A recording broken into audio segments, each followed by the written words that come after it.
Hi guys, super quick video. It is October 30th. Um, I have found a house to rent, finally.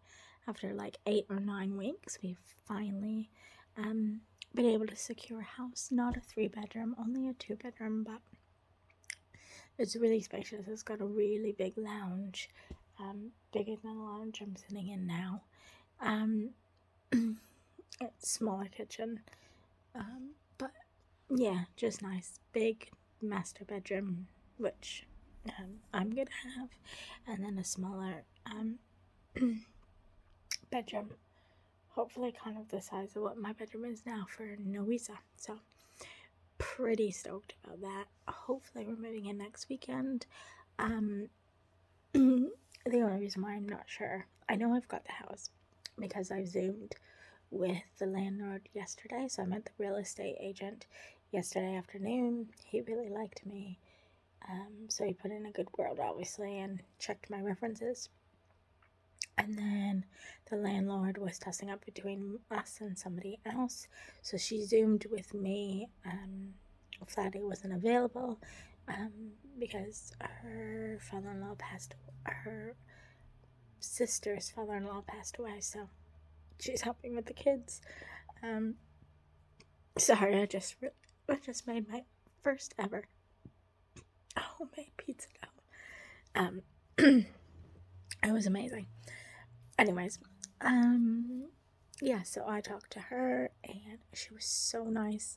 Literally, I talked to her, I'm not even kidding, for like 5 minutes. She's gonna come 4 or 5 days out of a month. She ends up coming. She's got a little studio attached to the house. But it's got a separate entrance and stuff. So she wanted to make sure she met us as well. So yeah, she loved me, and she told me when she hung up that she had someone else to talk to, but she really wanted me. And then I messaged her this morning because I hadn't heard from the agent. It was driving me nuts. Just saying thank you for her time, and hopefully I'd hear from her soon. And she messaged back right away. She's very attentive. To say she's 50 apparently. It doesn't look 50. She is a teacher of sociology or something, social science, a teacher or something, professor, not sure.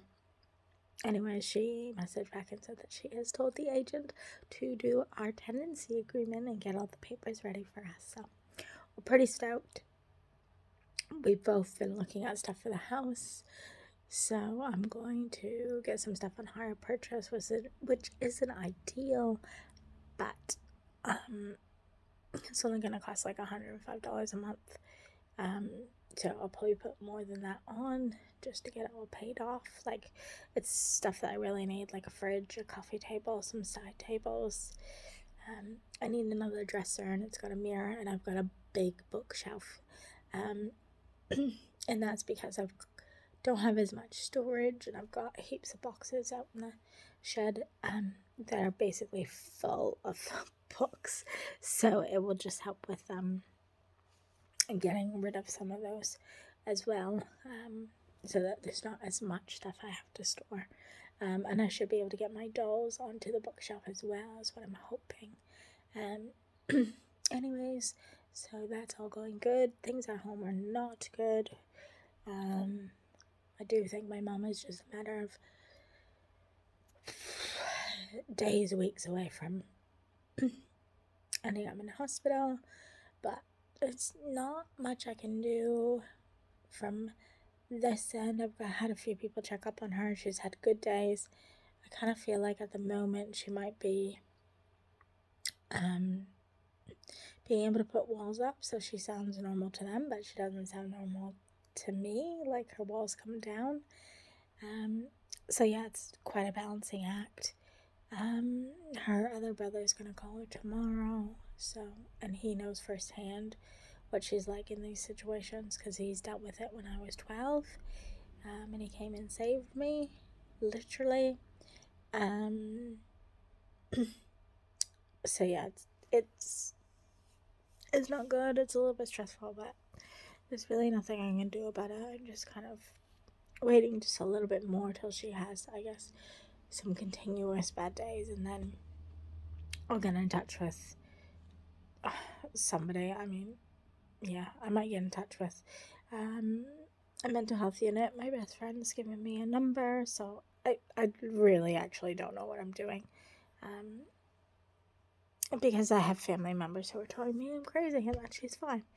So it's really frustrating. And then sometimes her friend's telling me she's good, and sometimes she's telling me she's bad. So it's a really, really balancing act for me. But my flatty heard her talking to me today, and she was just like, whoa, she sounds like she was really little.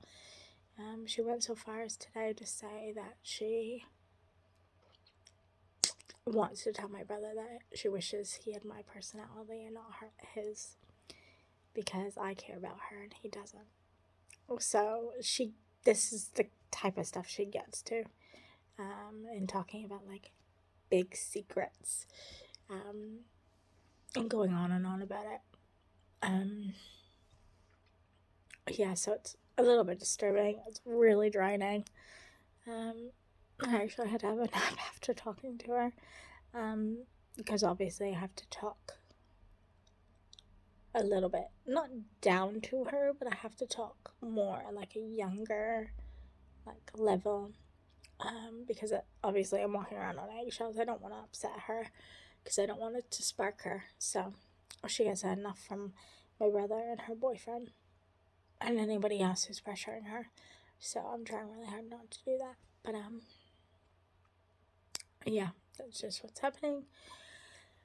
But yeah, I'm really excited about the house, and hopefully we're going to move in next weekend because the house is supposed to be available today. It does need a new range hood in the over the stove, and it does need the heat pump either like refitted or like a upgrade or a completely new heat pump. So I'm not sure what's going to happen with those things, but those are really the only things that need to happen.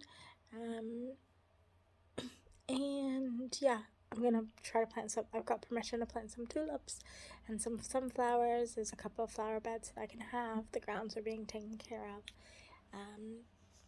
Yeah, it's just gonna be so good for me and so good for Nui. It's only 20 minutes walking to work. It's not quite as far as it was when I was in Titirangi, but and not obviously not as close as it was my last two places. But yeah, only 20 minutes to work, and literally my hairdresser is on the same street but further down, so it might take me like 7 or 8 minutes to get to the hairdresser. And my church is literally, when we can go back to church, if I feel comfortable going back right away, whenever that opens, no idea when that is, it's actually like 10-15 houses down from where I'm gonna live, so that is exciting as well. And I'm not gonna have any kids, but go figure that it's like around the corner from like the school I would want to put my child in if I was gonna have kids. So that's a little bit frustrating, but whatever. Anyways, talking to two guys on a dating site seemed nice. My phone's gonna die. I want it to die. I need it to go flat, because it should be going flat. But anyways, that is what's new with me, and I just wanted to give an update. I hope you guys have a happy Halloween. Obviously, we're not going out this year. I mean, I never go out, and we shouldn't have anyone come knocking on our doors because it's actually not allowed. So that's the first year I've been here, and that's not happening. It was Pippi Longstocking yesterday at work. I actually put pipe cleaners in my hair, braided it in, and was able to crunch it up so it stuck up. It was quite cool. But yeah, that's what's happening with me. Have a great evening and a great week and a great Halloween. And yeah, I will talk to you probably from my new house next. And yeah, message me if you guys don't want to have it. I mean, I never know whether or not I should continue this or if I should just shut it off. So I guess if some of you guys could let me know whether or not to continue it or to shut it off. Like, do people like getting these updates? Yeah. Anyways, talk to you later. Bye. Oh, also, if anybody wants to, send in the comments if you kind of want a video on what it was like living with someone who had mental health and kind of what I've dealt with or explored through that. That's fine. I could be willing to talk about that. I know I haven't really talked about it here much at all. So yeah, I could do a little thing on that as well, but I just get weary about that being that it's a public site. I don't know how to make it private so that all you guys can see it, because then you have to have an account. But yeah, anyway, something to think about. Bye, guys.